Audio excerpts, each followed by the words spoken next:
tu peux chanter ce cantique ce matin. Quand j'ai crié à toi,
Ce matin, nous voulons consacrer notre vie à l'Éternel.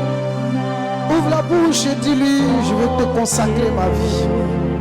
Dis-lui, je vais te consacrer le reste de mon existence. Le reste de ma vie à passer sur cette terre. Je vais te consacrer ma jeunesse. Je vais te consacrer ma vieillesse.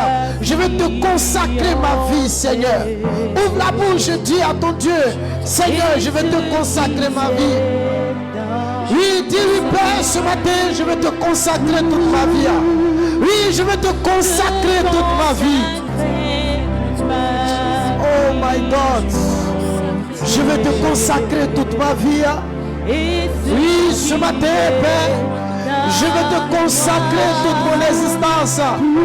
Je vais consacrer ma vie à rechercher ta face, à rechercher ta volonté, à consacrer ma vie, à connaître ta volonté, à connaître tes voies. Oh, ce matin, Père.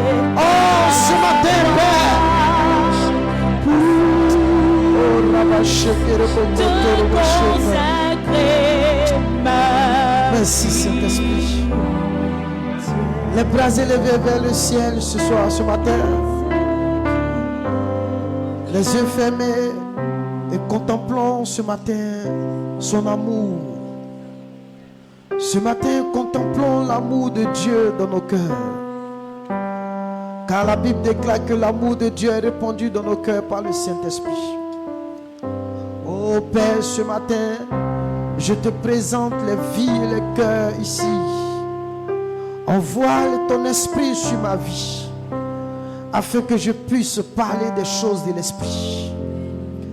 Envoie ton esprit, afin que nos yeux s'ouvrent pour connaître et comprendre ta parole ce matin. Saint-Esprit, que la honte et la confusion ne soient point nommées, oui, en ce lieu, ni dans nos vies. Car à la croix, tu as dit que tu as tout réalisé. Tu as tout accompli, Seigneur. Merci de nous donner de vivre l'accomplissement de la croix dans nos cœurs.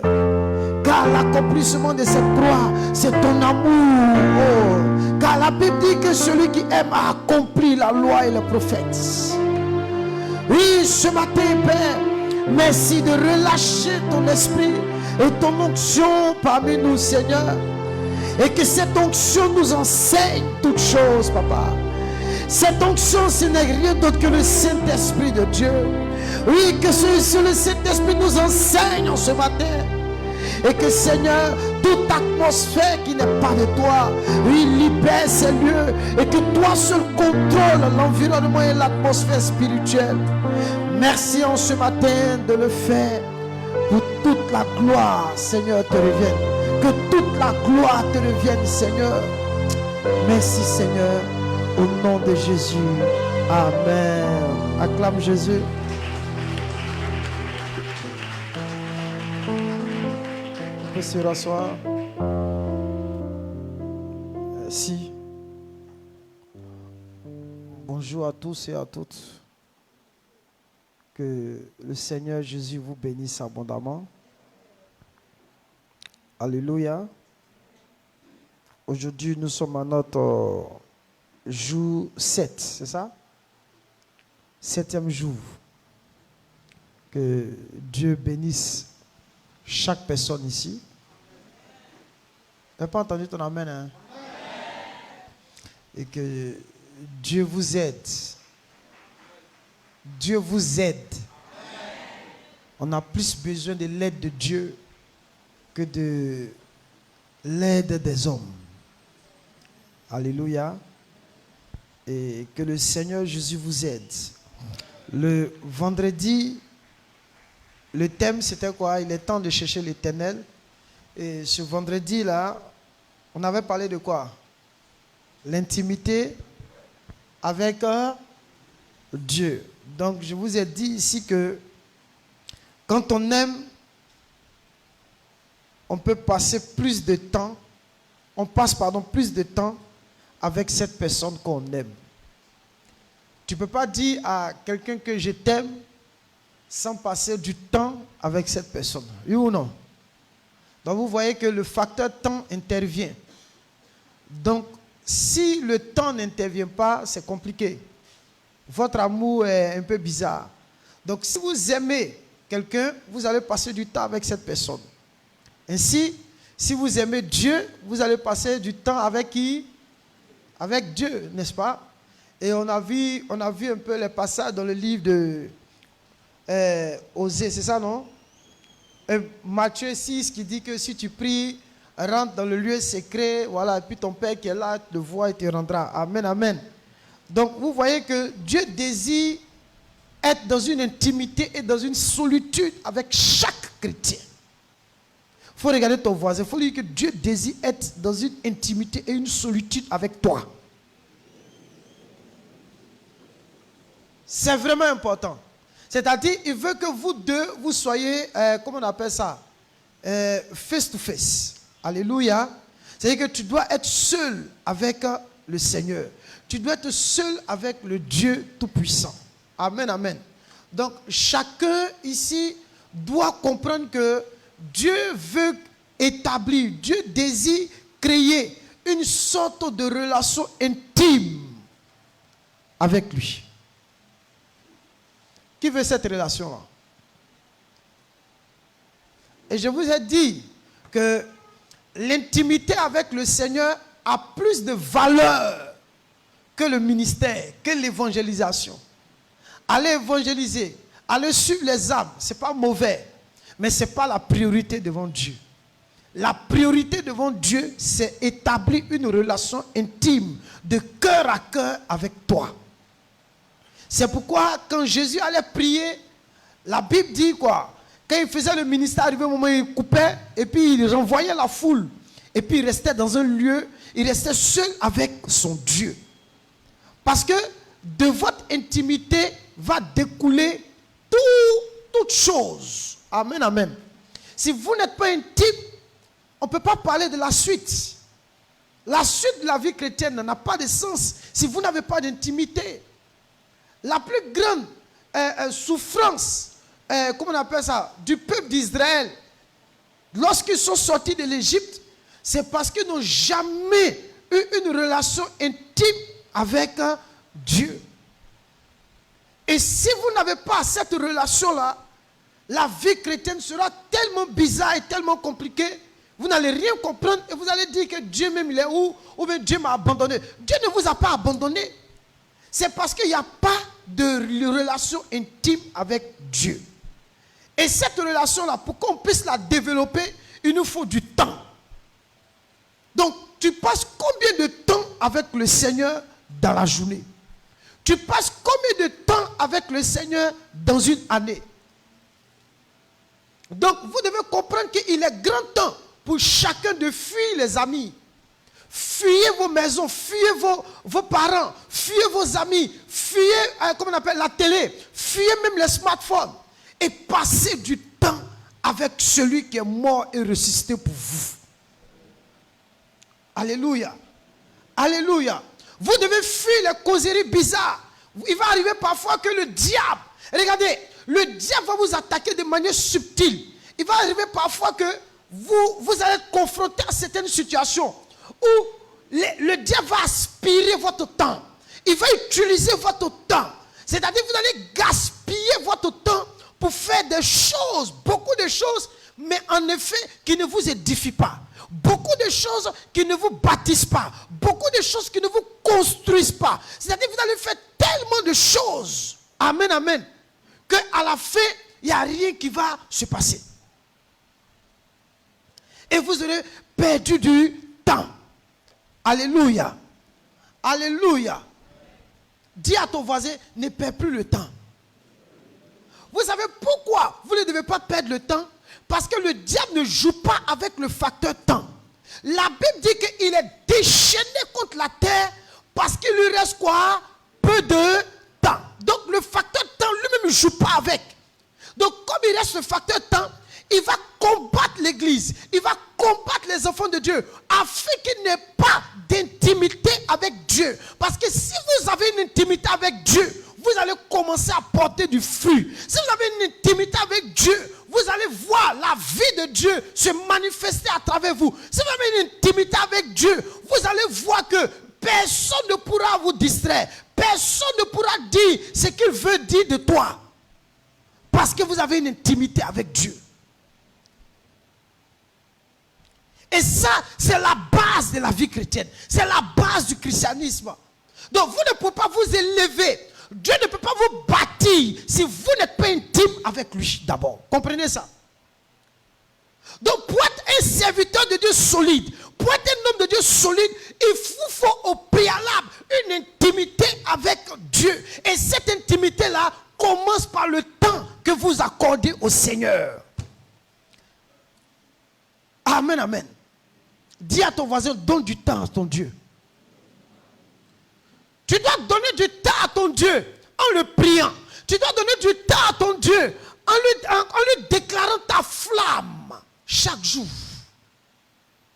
Tu dois donner du temps à Dieu en passant du temps dans la Bible, dans la méditation de la parole. Écoutez, à chaque fois que j'ouvre la Bible, je suis en train de voir Dieu qui me parle. Je ne dis pas que c'est une règle, mais pour moi, j'aime ouvrir la Bible avant de prier. Je ne fais pas de cela une règle pour vous. Mais je dis moi, j'aime ouvrir la Bible avant de prier. Vous savez pourquoi? Parce que j'aime entendre ce Dieu-là me parler. Parce que la prière pour moi, la prière pour ce qu'on appelle, selon la Bible, c'est quoi? C'est Dieu qui parle et moi je parle à Dieu. Est-ce que quelqu'un comprend? J'ai dit la prière c'est quoi? Voilà.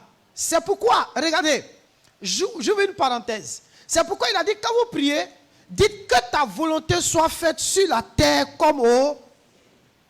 On aime dire ça, non? Qui a déjà dit ça une fois? Seigneur, faites que ta volonté soit faite. C'est une prière qui est globale, mais ça n'a pas de sens si vous dites cette prière-là. Elle n'aura de sens lorsque vous allez découvrir quelle est la volonté de Dieu pour votre vie. Si vous ne connaissez pas la volonté de Dieu, ne dites pas que ta volonté soit faite. Ça, c'est une prière incertaine. Pour dire, Seigneur, fais ta volonté, fais ta... Souvent, on est là, il y a des situations qui se présentent à nous, et puis on dit, Seigneur, il faut faire ta volonté. Non, ce n'est pas la marque d'un intime. La marque d'un intime, il connaît déjà ce que Dieu veut de lui. Ce que Dieu veut pour lui. Ce que Dieu veut à l'instant précis dans cette situation, dans cette saison, dans cette étape de sa vie. Il connaît. Et quand il ouvre la bouche, il dit, Seigneur, connaissant ta volonté, qu'elle soit faite. Oh, nous on dit que ta volonté soit faite dans l'incertitude. Vous allez où? Demain à toi, tu vas où? C'est comme une souris qui a bagage sur son dos et puis elle est entourée de 4 chats. Elle peut aller quelque part? Hein? Jamais. Et c'est comme ça nous prions. Non, si moi je dois prier pour dire Seigneur que ta volonté soit faite, c'est parce que je connais ta volonté. Quand Jésus était à Gethsémane, il dit non pas comme je veux, mais comme toi tu. C'est parce qu'il savait que la volonté de Dieu consistait à ce qu'il parte mourir à la croix. Il a dit non pas comme je veux, mais comme toi tu veux. Mais toi-même, tu es devant une situation où le monsieur t'appelle pour dire viens, tu vas travailler. Au lieu de chercher quelle est la direction de l'esprit, tu ne cherches pas, puis tu dis Seigneur, si elle m'en veut là, que ta volonté soit faite. C'est ce qu'on appelle une prière absurde. Qui a écrit le livre sur l'absurdité? C'est qui? Albert Camus. Il faut aller lire Albert Camus. Alléluia. C'est une prière absurde. Ça n'a pas de sens. À chaque fois que tu as fait te repentir, tu t'es trouvé devant une situation, tu as dit Seigneur, que ta volonté soit faite. Non. Quand Dieu te regarde, il a mal. Le chrétien est celui qui doit prendre du temps avec Dieu pour connaître la volonté de Dieu d'abord, avant de dire que ta volonté soit faite.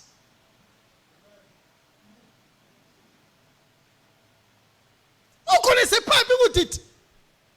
C'est que vous êtes, votre vie chrétienne, c'est quoi? C'est ouya ouya. Une vie chrétienne ouya ouya. Une vie chrétienne, comment bien, où il n'y a rien d'incertain. Le chrétien prie sur la base de la volonté de Dieu. La Bible dit, nous savons que tout ce que nous demandons, si c'est fait selon sa volonté, il nous quoi? Il nous écoute.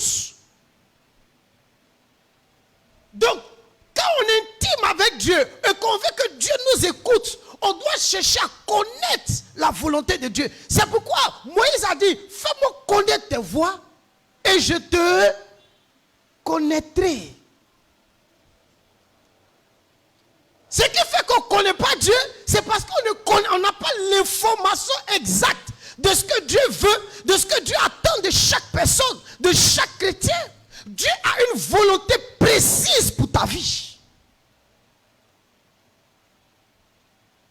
Il y a des gens qui sont levés et ils sont sortis pour aller faire telle chose. Et ils ont échoué. Ils sont levés pour aller quelque part. Pourquoi c'est là, quoi ça? Il a fait un accident. Puis il est parti. Non, tout ce que Dieu a fait, bon. Non, on ne parle pas comme ça. Et vous allez voir que la plupart ne se sont pas assis pour écouter la voix du berger.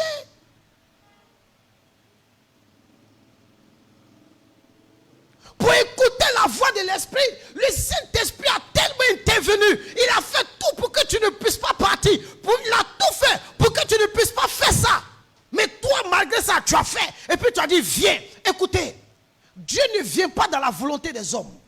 C'est les hommes qui l'emmènent dans sa volonté. Parce que sur le terrain, dans la volonté de Dieu, on est sûr de réussir, on est sûr d'être protégé. Gloire à Dieu. Acclame le Seigneur Jésus.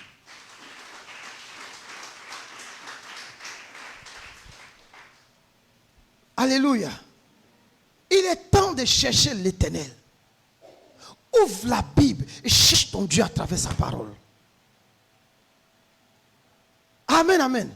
Invite-le, dis-lui, ouvre mes yeux, fais-moi comprendre ta parole. Je veux comprendre cette parole-là. Ouvre mes yeux, guide-moi, parle-moi. C'est important. Pour celui qu'on aime quelqu'un là, on veut rester toujours avec lui. Amen. Prenons notre Bible dans Matthieu chapitre 6, verset 6. Donc quand on aime quelqu'un, on veut passer du temps avec cette personne-là. Vas-y. Matthieu 6, le verset 6. Mais quand tu pries, entre dans ta chambre, ferme ta porte. Ferme ta porte. Et prie ton Père qui est là dans le lieu secret. Et prie ton Père qui est quoi? Là. Là. Il faut souligner le thème là. Dans le lieu secret. Ça va? Ok, arrête-toi là. Quand on aime une personne, on passe plus de temps avec cette personne, n'est-ce pas? Mais où? Dis à ton voisin, mais ouf.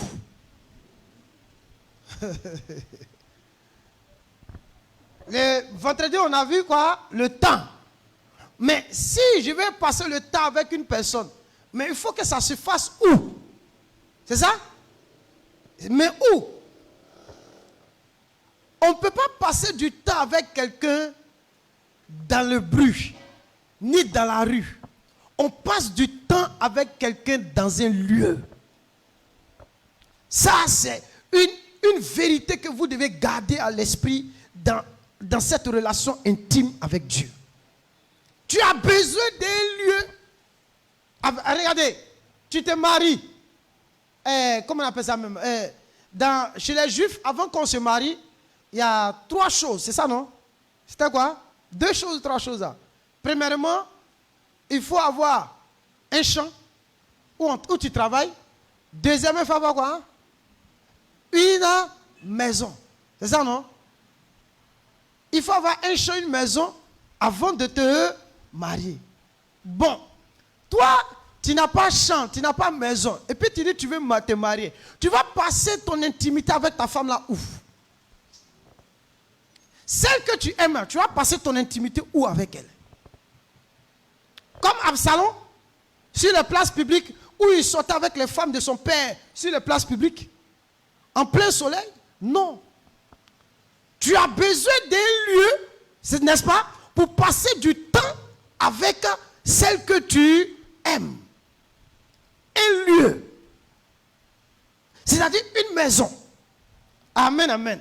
Et ici, Jésus nous dit, si tu pries, entre. Il parle d'un lieu, n'est-ce pas? Entre où? Dans ta chambre. Alléluia. Quand on lit de façon littérale, il dit de façon littérale. Il pèse mes mots. Il dit entre dans ta chambre. Et là, c'est un adverbe de lieu qui exprime un lieu, un endroit où Dieu veut que vous deux, vous restez. Amen, amen. Alléluia. Alléluia. Pourquoi chaque dimanche vous venez à l'église?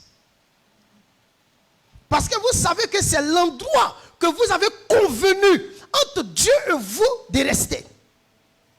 Voilà pourquoi chaque dimanche vous venez dans l'église locale.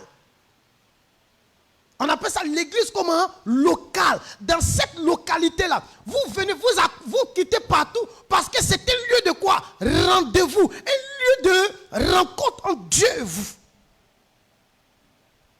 Donc c'est un lieu que vous avez préparé au point où même vous investissez de l'argent pour que ce lieu-là puisse rester afin que chaque jour vous passez chaque dimanche ou même chaque vendredi, mercredi, vous passez du temps avec lui. Est-ce que vous comprenez? Vous comprenez maintenant pourquoi vous devez maintenant, comment on appelle ça maintenant, soutenir l'œuvre de Dieu. Soutenir, comment on appelle ça, comment on appelle ça même, par vos dons, comment on appelle ça même, comment on appelle ça, les offrandes comment on appelle les offrandes du temple, l'offrande du temple qu'on fait. Vous voyez pourquoi vous devez soutenir ça? Parce que vous êtes en train de préserver le lieu où vous avez donné rendez-vous à Dieu chaque dimanche, chaque mercredi, chaque vendredi. Vous comprenez maintenant? Hein? Donc, ça permet à chacun de participer. Donc, en participant, tu es en train de préserver le lieu pour ta rencontre. C'est là qu'on vient rencontrer. Et quand on vient s'asseoir et qu'on écoute la parole, ce n'est pas le pasteur qu'on doit regarder. Parce que le pasteur n'est qu'un simple canal par lequel Dieu passe pour nous faire entendre ses commandements. Prends Marc chapitre 1, verset 35. Marc 6, verset 46. Il faut noter d'abord. Moi, t'as pas de trucs. Ok, laisse. Prends Marc 1, 35. Notez, hein, Marc 6, 46. Luc 4, verset 1. Luc 6, verset 12. Matthieu 17, verset 1. Puis Matthieu 26, 36. Je reprends. Marc 1, 35. Marc 6, 46. Luc 4, verset 1, Luc 6, verset 12, et Matthieu 17, verset 1, et Matthieu 26, verset 36. On y va. Marc 1, le verset 35. Vers le matin, pendant qu'il faisait encore très sombre, on présente le temps. le temps vers le matin. Pendant qu'il faisait encore très sombre, vas-y, il se leva il se leva. et sortit pour aller dans un lieu désert. Il est sorti pour aller dans un lieu. Dis à ton voisin un lieu désert. Pour faire quoi? Où il pria. Donc il est allé dans un lieu désert où il quoi? Pria. Donc le lieu était important. Donc il faut souligner le lieu. Le lieu là. Le lieu ici c'était quoi? Le désert. Alors c'est dans Marc 6, 46. Marc 6, le verset 46. Nous allons présenter tous les endroits de Jésus où il priait. Vas-y. Quand il l'eut renvoyé, il s'en alla sur la montagne. Ah, voici encore un autre lieu où il avait constamment rendez-vous avec la prière. Le premier lieu, c'était quoi? Le désert. Et là encore, on dit quoi? Quand il lui renvoyait la foule, il s'en alla sur quoi? La montagne. La montagne, pourquoi? Pour prier. Donc là encore, c'est un autre lieu. Il alla encore sur la montagne. On y va. Dans Luc, chapitre 4, verset 1. Après son baptême, vas-y. Prenez votre Bible encore dans Luc, chapitre 4, verset 1. Le verset 1. Jésus, rempli du Saint-Esprit, revint du Jourdain. Il revint du Jourdain. Et il fut conduit par l'Esprit dans le désert. Attends.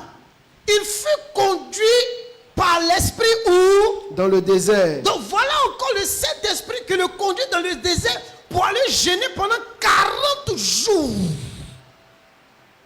Est-ce que vous voyez un peu?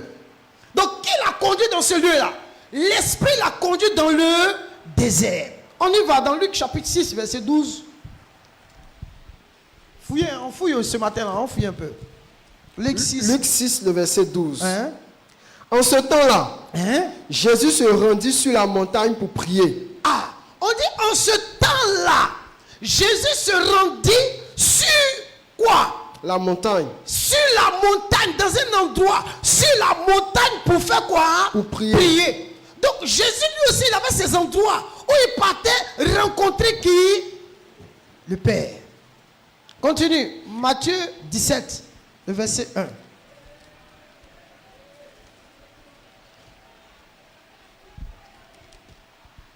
Matthieu 17, le verset 1. Écoutez. 6 jours après, Jésus prit avec lui Pierre, Jacques et Jean, son frère, et il les conduisit à l'écart sur une haute montagne. Il les conduisit à l'écart. C'est-à-dire quoi? À l'écart, sur une autre montagne. C'est-à-dire qu'ils vont là-bas pour rencontrer Dieu. C'est là-bas qu'il va se passer la transfiguration. Donc il part avec eux à l'écart, sur une autre montagne. Allons-y encore. Dans Matthieu 26, à Gethsémane.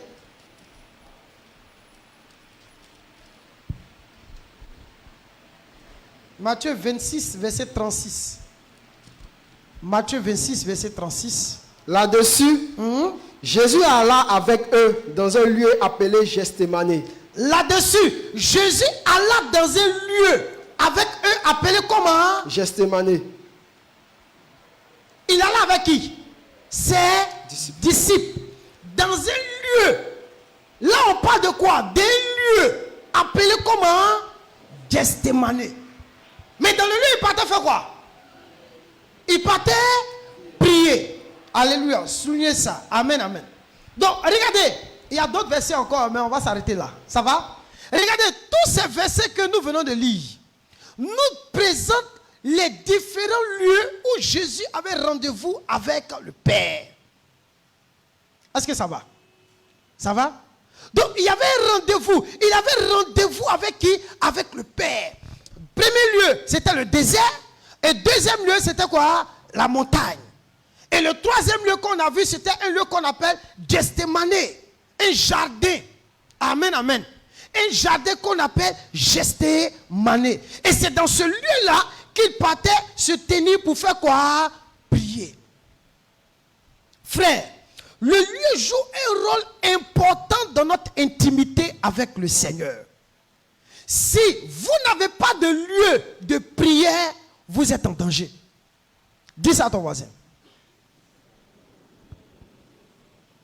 Lui qui est notre modèle par excellence. Lui, il avait un lieu. Il avait un endroit où il priait. Et Jésus nous a dit, quand tu pries, entre dans ta chambre. Chacun de nous ici a une maison, n'est-ce pas? Attends, nous tous on a une maison. Chacun a un endroit. Amen, amen. Et le lieu joue un rôle important. Vous ne pouvez pas développer une intimité avec Dieu si vous n'avez pas d'endroit où vous le rencontrez. On dit ça à ton voisin. Tu as besoin d'un endroit pour le rencontrer. Amen, amen. Un lieu de rencontre avec le Seigneur, c'est très important.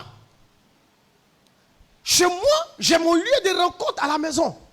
En plus de l'église, il y a un lieu de rencontre chez moi à la maison. Mais toi, ton lieu de rencontre, c'est où? Tu n'as pas de lieu pour rencontrer Dieu. La preuve, quand il a besoin de toi là, tu es, excusez-moi, hein, c'est que tu fais comme les prostituées là. Toi, tu es partout. Tu vois un peu là? Toi, tu es partout à la fois. Allez, tu vois un peu. Mais tu n'as pas de lieu où vous devez vous rencontrer. Même si tu es dans une chambre, à une certaine heure, tu dis, même si vous êtes 100 dedans, personne ne rentre ici. Cette heure-ci là appartient à Dieu et à son serviteur que je suis. Vous la restez dehors. Je vais passer du temps avec mon Dieu. Amen, amen. Pourquoi vous n'arrivez pas à prier? Parce que vous n'avez pas d'endroit de rencontre. Et quelqu'un qui n'a pas d'endroit de rencontre là, il sera toujours exposé au bruit du monde, au bruit de la foule. Vous serez absorbé par la foule. Vous serez absorbé par le bruit autour de vous. Et vous ne pourrez pas développer une intimité avec Dieu. Alléluia. Alléluia. Qui veut développer cette intimité avec lui? Il te faut un lieu. Il te faut un endroit. Amen, amen. Allons-y dans Cantique chapitre 1, verset 4. Le verset 4 seulement. Cantique chapitre 1, verset 4. Cantique 1, le verset 4. Entraîne-moi après toi. Entraîne-moi après toi. Nous courons. Nous courons. Le roi m'introduit dans ses appartements. Ah, le roi m'introduit où? Dans ses appartements. Dans ses appartements. Vas-y. Nous nous égarerons. Il ne peut pas s'égayer dehors. Il ne peut pas comment on appelle ça même, célébrer le joie dehors, mais dans les appartements du roi. Vas-y. Nous nous réjouirons. Nous nous réjouirons. À cause de toi. À cause de toi. Nous célébrerons ton amour plus que le vin. Hein? C'est avec raison que l'on t'aime. Amen. Donc ils vont célébrer son amour plus que le vin. Ils vont s'égayer où? Dans un lieu. Donc tu as besoin de t'égayer dans un lieu. Crée un lieu chez toi à la maison. Crée un lieu dans ta maison où tu vas rencontrer Dieu. Vous allez vous égayer. Nous aujourd'hui on a prié Dieu. Dieu nous a donné quoi? Un endroit. Et c'est à cet endroit-là qu'on se met ensemble pour le rencontrer. C'est à cet endroit-là qu'on se met ensemble pour le prier, pour le célébrer. Mes frères, vous ne pouvez pas dire que vous aimez Dieu et vous n'avez pas d'endroit où vous rencontrez. Amen. Demande à ton voisin si tu aimes Dieu. Non, il faut lui demander, est-ce que tu aimes Dieu? Parce que celui qui aime Dieu, il y a un lieu où il rencontre Dieu. Gloire à Dieu. Amen, amen. C'est dans ce lieu-là qu'on rencontre Dieu. On a vu avec le cas de Osée. Osée dit, je l'attirerai où? Dans le désert. Et là, je parlerai à son cœur. Il ne peut pas lui parler où il y a la foule, dans le but, parce qu'elle ne va pas comprendre.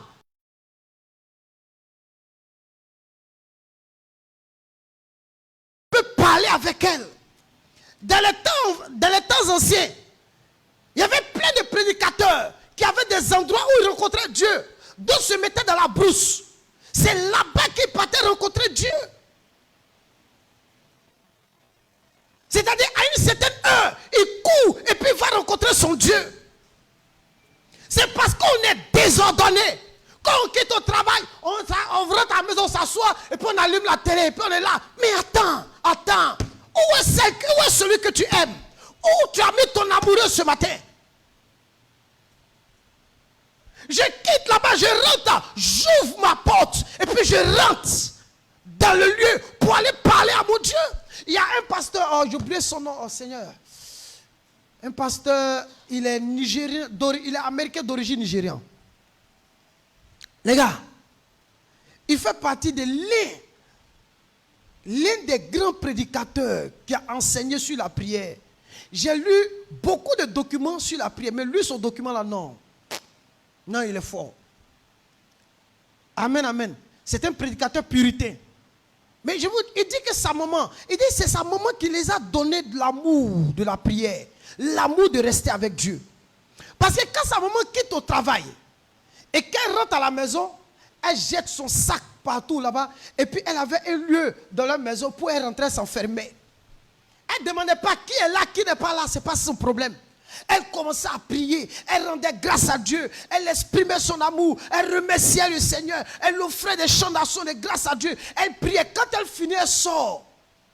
Elle demande ça va? Et Michael, où est-ce qu'il est? Comment s'est passée votre journée? Elle retourne dans la cuisine, elle va, elle prépare, tout, ils sont là, le dîner. Ils disent, ils ont vécu une vie paisible, parce que c'était comme si sa mère, dans sa prière, là, l'atmosphère de la maison était contrôlée. Parce que c'est un endroit où Dieu est invoqué, un lieu où on invoque Dieu, un lieu où on appelle Dieu. Dieu est toujours présent.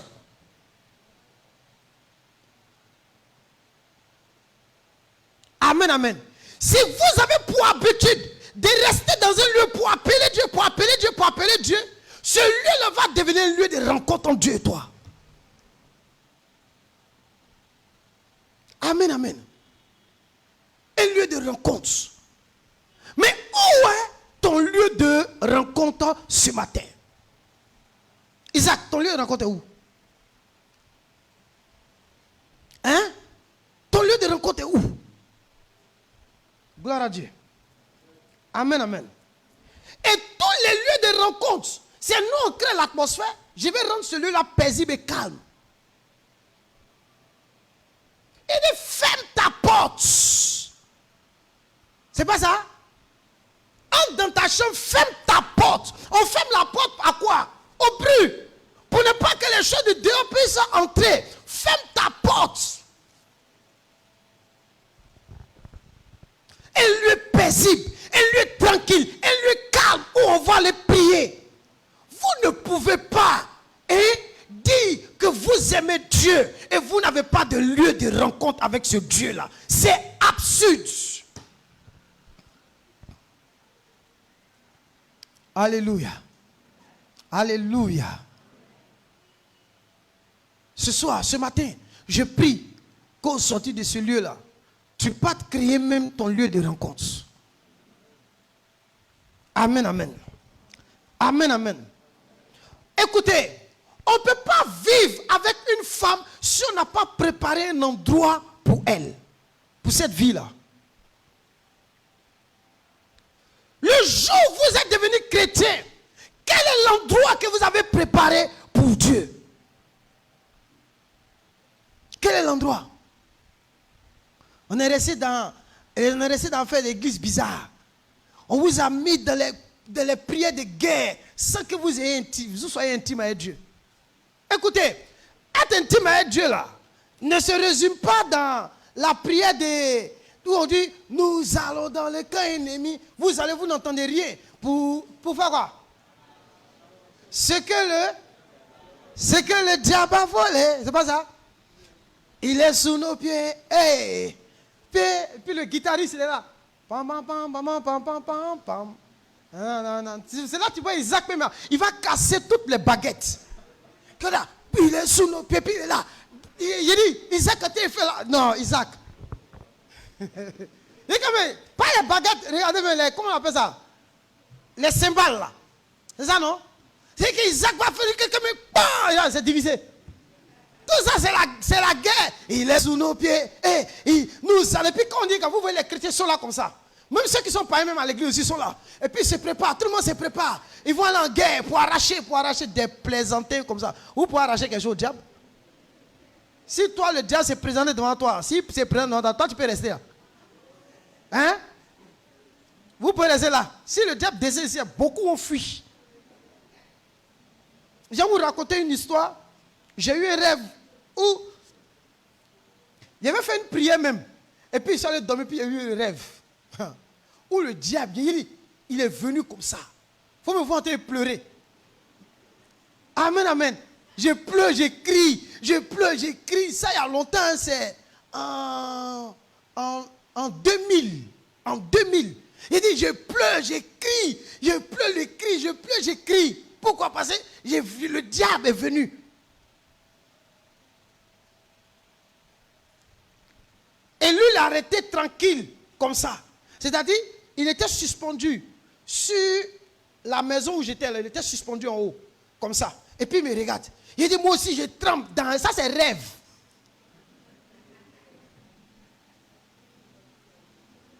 Ça, là, c'est rêve seulement. Il vous explique ça. Tellement j'étais apeuré. Quand il me s'est réveillé, là. Chier. Non, ça, c'était pas fait. Hein. Donc, c'est ce qui arrive parfois. Les gens, non, faut que le diable, faut que je rentre dans son camp. Toi,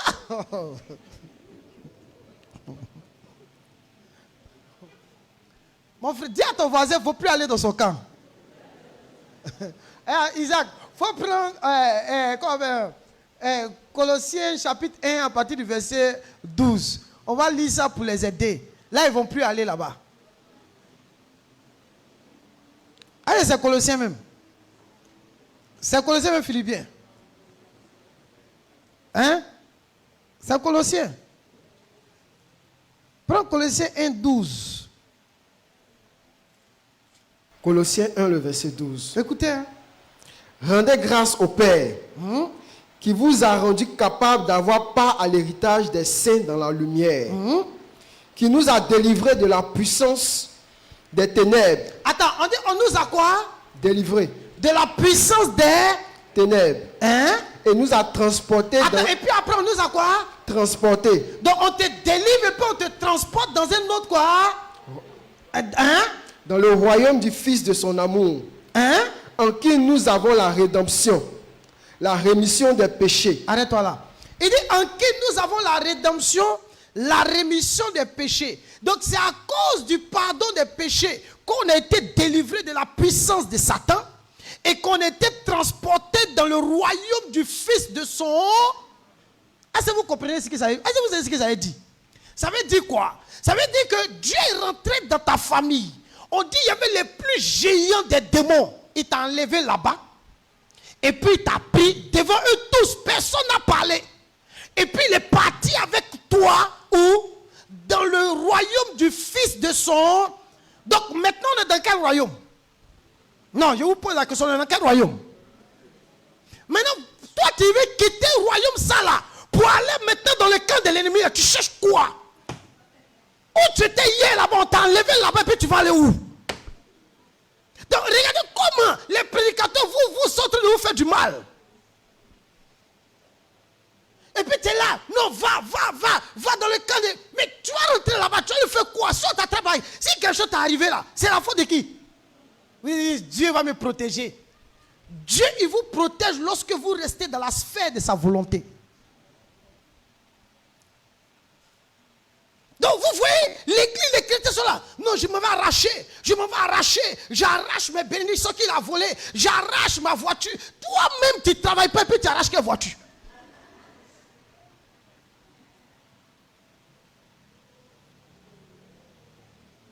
Bon, tu vas arracher quelque chose que toi-même, tu n'as pas. Au moins, si tu avais une voiture, puis là, on peut dire que c'est un peu logique. À peine. On va finir le premier. Tu vas chercher lui, comment il a fait pour attraper un garba. J'ai mangé. Tellement c'est chaud. Et puis tu as dit, j'arrache mon argent. Toi, toujours c'est ton argent qui arrache. Mais on ne voit jamais la réalité de l'argent sur toi. J'estime que quelque chose que tu allais arracher là, si tu as pris, c'est qu'on va voir ça sur toi. Oui ou non? Isaac, viens. C'est pas, il ne peut pas me déplacer, vous avez la chance. Prends ta Bible, là, viens ici, s'il te plaît. Voilà par exemple mon argent. Et puis il dit, j'arrache. Donc, voilà, j'arrache. Donc, si arrache, c'est un homme de qui? Hein? C'est un homme, non? Mais pourquoi depuis j'arrache, je ne vois pas? Maintenant, quand vous faites ça là, et puis on ne voit pas là, on vous dit non, c'est parce que tu n'as pas la foi. C'est faux. C'est pas eux-mêmes, c'est les menteurs à la base. Dis à ton voisin, arrête d'arracher. Tu n'es pas fatigué? En fait, tous prier, mes amis, c'est une prière qui n'a pas de sens. Quand la Bible dit que le diable vole, est-ce que vous savez ce que ça signifie? Voler là, ça veut dire soustraire. Le diable soustrait de façon arbitraire. De façon arbitraire quelque chose dans votre vie. Et vous expliquez comment? Le diable peut créer une situation où tu es dans la joie du Seigneur. Et quand il voit cette joie, il n'aime pas. Il veut voler la joie. Comment il va voler la joie là? Il va créer une situation pour te rendre triste. C'est tout. Voilà. Ce n'est pas pris. Ça ne veut pas dire qu'il a pris. Voilà ce que Jésus est en train d'expliquer. Il veut nous détruire là. C'est quoi? C'est là. Il est après notre foi. Il veut nous détruire là. Quand il veut détruire ta foi là, qu'est-ce qu'il fait? Détruire ta vie, qu'est-ce qu'il fait? Il veut te prendre pour te pousser à vivre dans le péché, pour détruire ta foi. C'est tout. Et les gens ont résumé ça dans les bénédictions matérielles. C'est archi faux. C'est ça, non? Hein? Tout est archi.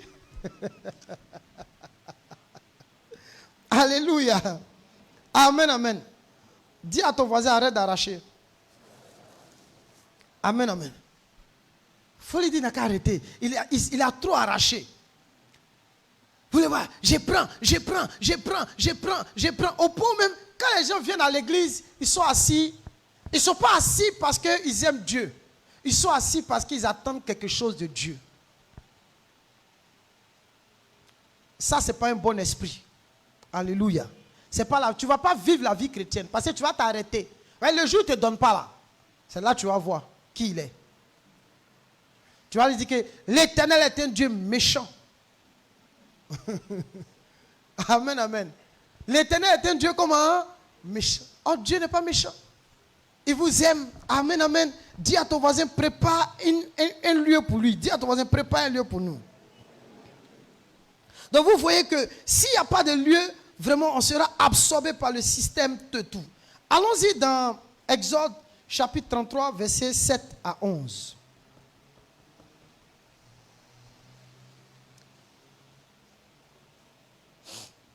Exode 33, le verset 7 à 11. Moïse prit la tente et la dressa hors du camp.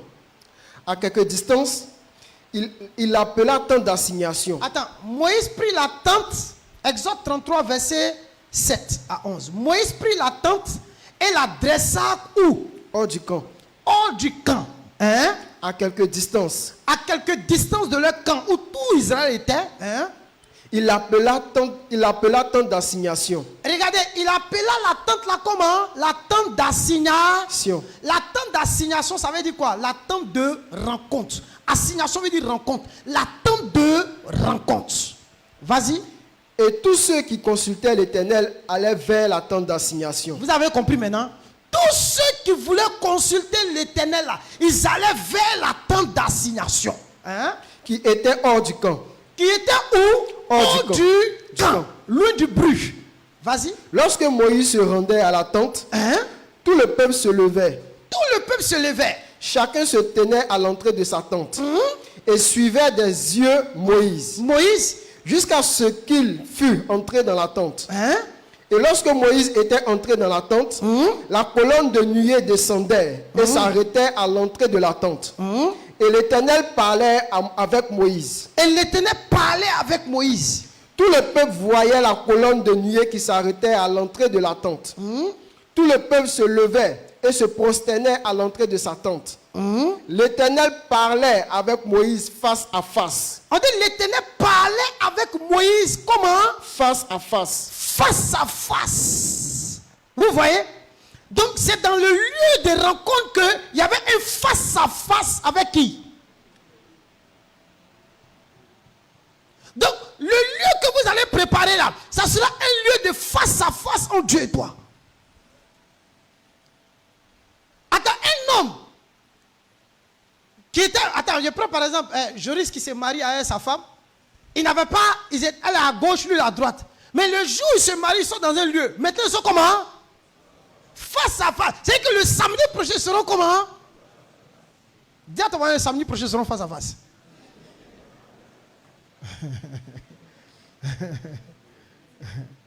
Vous aimez les trucs, vous riez. Isaac. Isaac. L'Éternel parlait avec Moïse face à face. Vas-y.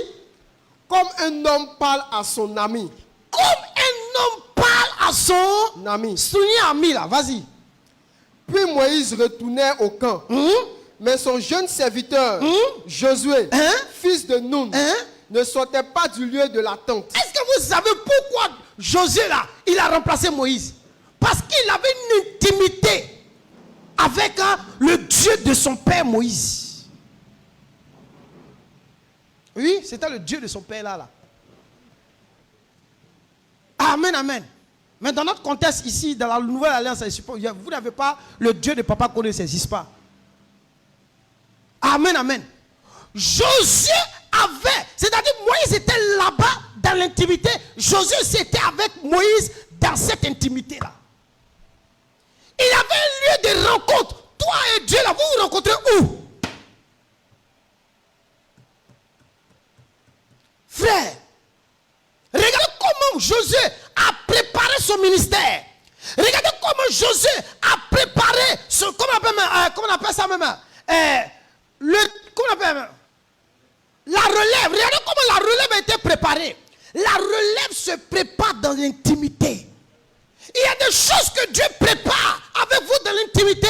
Quand Dieu vous dit, ma fille, mon fils, viens avec moi. Viens, on va rester ensemble. C'est pas au hasard. C'est parce qu'il y a quelque chose que Dieu veut faire. Il y a quelque chose que Dieu veut réaliser, que Dieu veut accomplir. Pourquoi on ne porte pas le fruit? Pourquoi on ne voit pas le fruit de Dieu? Parce qu'on n'a pas de lieu où on va rencontrer ce Dieu-là. Pourquoi on est surpris des choses qui nous arrivent? Parce qu'on n'a pas d'endroit où on va rencontrer Dieu. Alléluia. Amen, amen. Il n'y a pas d'endroit. Amen. Le peuple d'Israël, il n'avait pas d'intimité avec Dieu. Voilà pourquoi, quand ça les prend, on n'a qu'à faire ça. Quand ça les prend, on n'a qu'à faire ça. La seule personne qui avait une intimité avec Dieu, c'était Moïse. Et comme Moïse a vu que le peuple a commencé à se détourner de la face de Dieu, faire construire le veau d'or, vivre dans le péché, qu'est-ce que Dieu dit à Moïse? Construis une tente pour qu'il parte me consulter. Donc, qu'est-ce que Dieu va faire? Dieu va créer un lieu de rencontre aussi avec le peuple.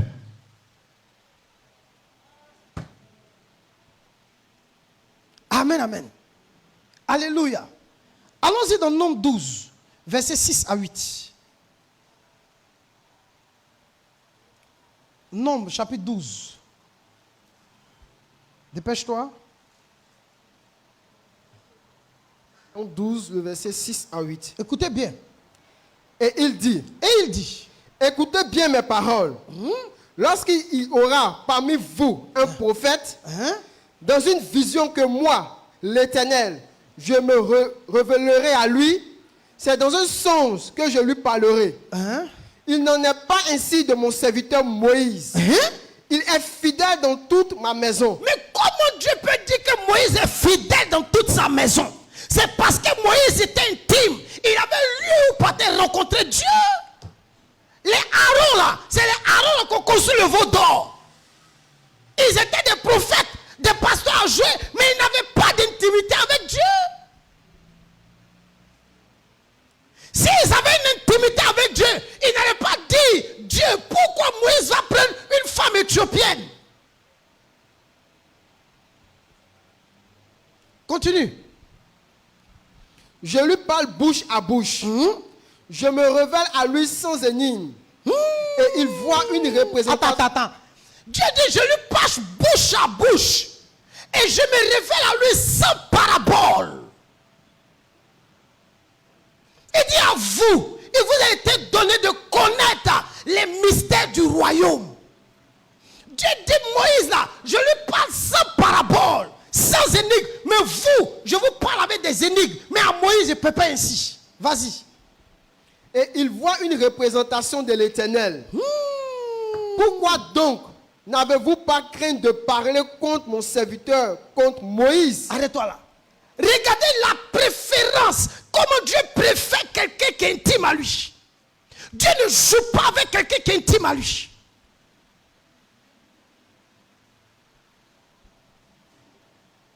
Vous voulez que Dieu soit votre défenseur? Soyez intime avec lui. Soyez dans une véritable intimité avec le Seigneur. Amen, amen. Donc, dans l'intimité, Dieu dit à Moïse que je lui parle face à face comme un ami. Parce qu'il était fidèle dans toute sa maison. Et regarde, prends Jean 15. Vous avez lu, non? On a lu dans Moïse, hein? Allons dans Jean 15. Regardez ce que la Bible dit. Jean 15, verset 14.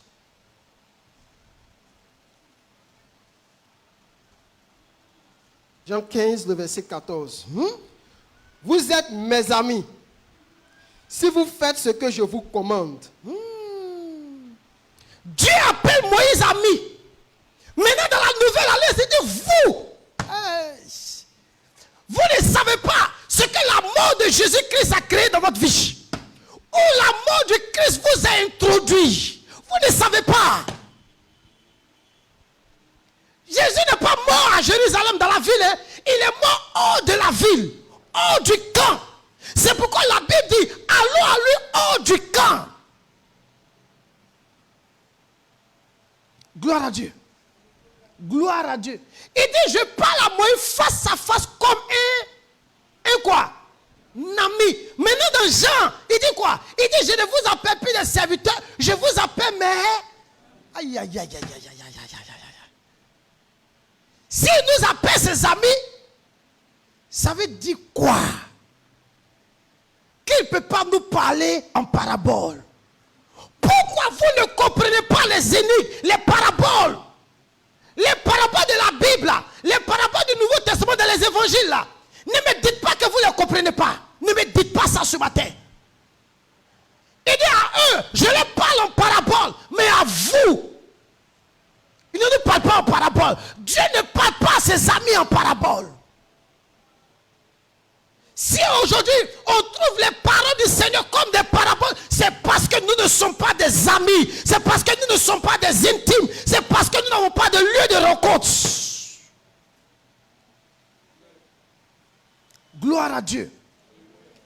Et sommes-nous conscients de ce que la croix de Christ a établi? De ce que la croix de Christ a accompli? Est-ce qu'on est conscient de l'œuvre de la croix? Dis ça à ton frère, vous lui demandez, est-ce que tu es conscient de l'œuvre de la croix? On n'est pas conscient de la croix. Amen, amen. Mais la Bible dit que sa mort a créé une route. Oh. Hey. On n'avait plus de chemin. On n'avait plus de chemin. Quand vous lisez Hébreu, Hébreu dit, par sa mort, une route nouvelle a été créée. Donc, est-ce que nous sommes conscients que le fait qu'on ait cru en Jésus, où il nous a transportés, on a lu dans Colossiens 1, qu'on était transportés dans le royaume du Fils de son amour. On est dans un royaume qu'on appelle le royaume du Fils de son amour. Par sa mort, on est introduit, on a pris une voie nouvelle. Le chemin de l'éternité, le chemin de la vie éternelle. Il nous a mis sur un chemin. Pourquoi tu n'aimes? Pourquoi aujourd'hui il ne trouve pas en toi un ami? Parce que tu n'es pas intime. Tu n'as pas de lieu de rencontre avec lui. Frère, nous sommes à l'apothéose de notre programme. Vous devez retenir ça. Et vous dire en vous-même que c'est maintenant que vous devez chercher l'Éternel. C'est maintenant. La recherche, ça n'a pas commencé depuis lundi, non. C'est après que chacun, de façon personnelle, va aller chez lui à la maison. Va créer sa tente. Dis à Dieu, maintenant ici, c'est ma maison. Chez moi à la maison, dans ma chambre, tous mes livres sont par terre. C'est ouvert comme ça. Faut pas venir déranger un. Parce que je sais où je suis arrivé. Si tu veux déranger quelque chose, on va faire par là. Parce que je sais où je suis arrivé. Quand j'ouvre ça, je suis en train de lire. Ou bien j'ouvre ça, je suis en train de lire. Même mes cahiers où j'écris mes prédications, tout est là-bas.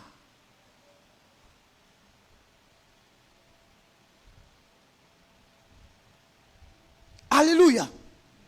Alléluia. J'aime prier au salon. Mais il y a des choses, quand je vais dire, je suis là, dans mon lieu, quoi, secret.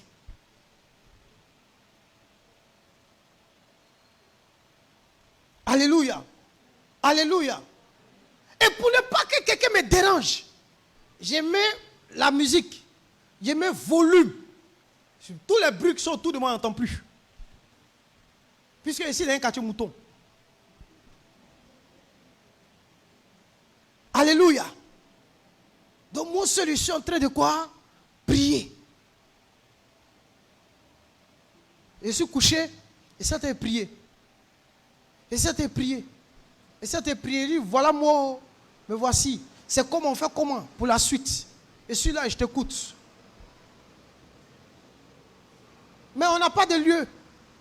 On n'a pas de lieu d'intimité. On n'a pas de lieu de prière. On est assis là, zéro à la base. Comment vous pourrez garder le commandement de Dieu? Il dit, si vous m'aimez, gardez mes commandements. Vous ne pouvez pas garder si vous ne l'aimez pas. Alléluia. Amen, amen. Alléluia. Amen. Frère, si tu aimes Dieu, où est un endroit que tu as préparé pour lui? Le problème du peuple d'Israël, c'est parce qu'il n'avait pas d'endroit. Le peuple n'avait pas d'endroit pour rencontrer Dieu. Aujourd'hui, vous avez un endroit pour le rencontrer, l'église. Aujourd'hui, on vous donne day of prayer pour le rencontrer. Mais chacun dans son coin. Regardez comment vous êtes des enfants désobéissants. C'est-à-dire que vous ne prenez pas la parole de Dieu au sérieux. C'est pourquoi Dieu vous regarde. Il y a des choses qu'il ne peut même pas vous dire. Regardez, quand vous ne respectez pas la parole de Dieu, il y a des informations que Dieu ne vous donnera pas. Parce qu'il sait que vous ne respectez pas la parole de Dieu. Parce qu'il sait que vous allez la négliger et vous allez mépriser sa parole. Regarde la petite parole, il nous a dit, chaque jeudi, venez vous réunir si vous allez prier. Chacun chez lui. Il y a des gens, il faut rien à ça même. Mais il va arriver un temps où vous aurez la faim et la soif des paroles de Dieu. Le temps arrive où les gens auront la faim, pas la faim du pain, pas la disette du pain, ils auront la faim et la soif d'entendre les paroles de Dieu. Le temps arrive. Il va arriver un temps où vous allez chercher, vous ne le verrez pas. Il va arriver un temps où vous allez vous asseoir et vous allez regretter. Vous allez regretter. Parce que quand on vous demande, vous n'avez pas de temps. Il dit, je vous attends, venez, on va se rencontrer. Vous ne respectez jamais le rendez-vous.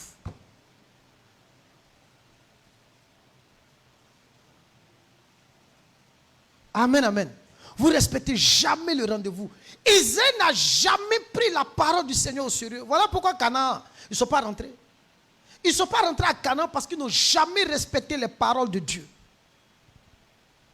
Canaan pour nous aujourd'hui là, ce n'est pas l'argent, ce n'est pas l'or, ce n'est pas les bénédictions matérielles, c'est le ciel. Si vous ne prenez pas les paroles du Seigneur au sérieux, les portes de son royaume vous seront fermées. Les portes du ciel seront fermées. Les femmes, les 10 vierges Il y avait 5 sages et 5 folles. Les 5 folles, elles n'ont pas pris l'avènement de les mettre au sérieux. Elles ne sont pas rentrées. Et les autres, là, elles ont pris son sérieux. Elles ont préparé de l'huile à côté. Au cas où l'huile finissait. Affaire de Dieu, là, il n'y a pas dit donne-moi pour toi. On ne partage pas sa foi. Ma foi est ma foi, ta foi est ta foi. On ne la partage pas.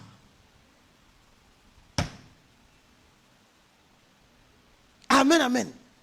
Parce qu'Israël n'a pas pris la parole de l'Éternel au sérieux. Il dit, je le jure, vous n'entrerez pas dans mon repos. Vous n'entrerez pas dans mon repos. Les mêmes paroles qu'il a dites à Moïse, il dit, je lui parle face à face comme un ami. Hier, autant, ils n'avaient pas le Saint-Esprit qui était permanemment en eux. Aujourd'hui, vous avez Dieu face à face avec vous. Voici la Bible. Voilà les paroles de Dieu face à face. Vous avez le Saint-Esprit en vous et vous n'avez pas d'endroit. Vous allez...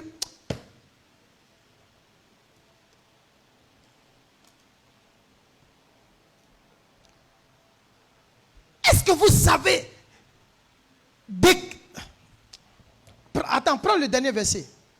Prends Hébreu 10. Je vais répéter encore.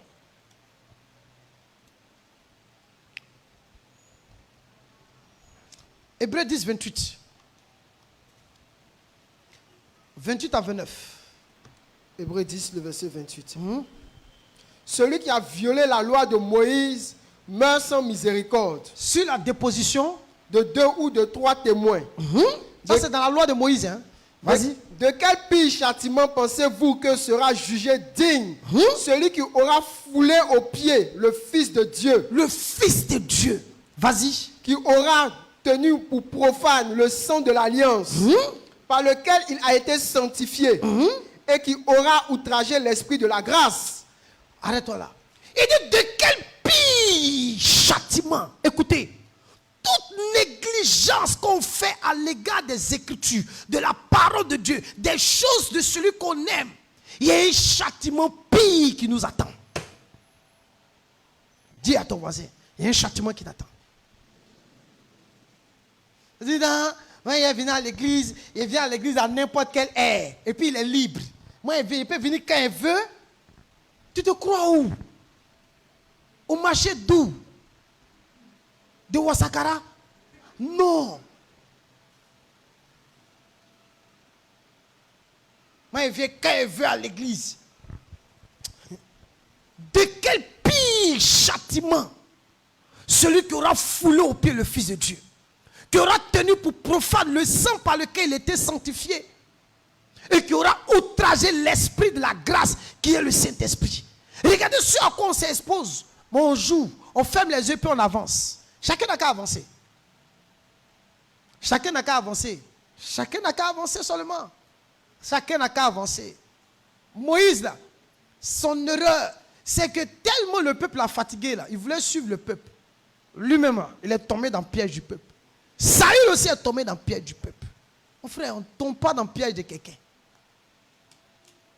Chacun doit mettre dans sa tête que toutefois que nous méprisons l'œuvre accomplie de Christ à la croix, nous méprisons les choses de celui qu'on aime, il y a un châtiment qui nous attend.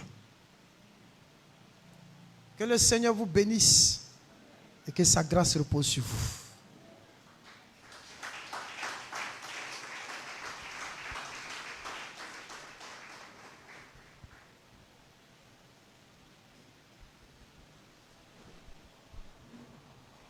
C'est une très bonne apothéose, n'est-ce pas? Pour entamer la recherche. Dieu va nous aider à le rechercher maintenant. Tu as tout ce qu'il te faut pour aller chercher Dieu. C'est pourquoi ce mercredi,